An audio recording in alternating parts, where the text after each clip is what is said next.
حرف العين زي ما احنا شايفين كده. الحركه الاولانيه عباره عن ايه؟ زي الحاجب، زي حاجب العين. شفت عينك ليها حاجب؟ العين دي كمان ليها حاجب اهي. ماشي؟ نشوف طب مع بعض العين في اول الكلمه فعلا برسم الحاجب رسم اهو، وبعدين الحركه الثانيه كده اهو، والحركه الثالثه كده. دي العين في اول الكلمه. العين في وسط الكلمه بتبقى كده.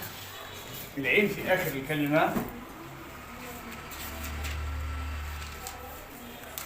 بتبقى كده. ماشي؟ طبعا الفرق بين العين والغين ايه؟ النقطه، مش كده؟ طيب ناخد كلمات على حرف العين. اديني كلمه. عداء. طب عداء يعني ايه؟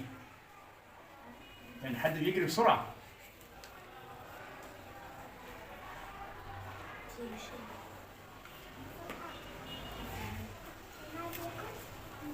عداء. معلم.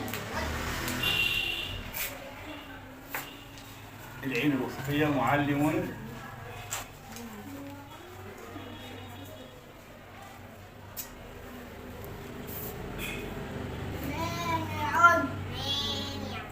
معلم. برضه تنوين بايه؟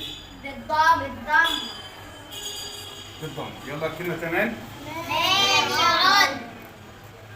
مانع. ما برضه تنوين بالضم. مانع. كده يتضح لنا الرسم الصحيح لحرف العين في أول الكلمة، في وسط الكلمة، في آخر الكلمة. كونوا معنا ولا تنسونا بدعم القناة، وإلى لقاء آخر إن شاء الله.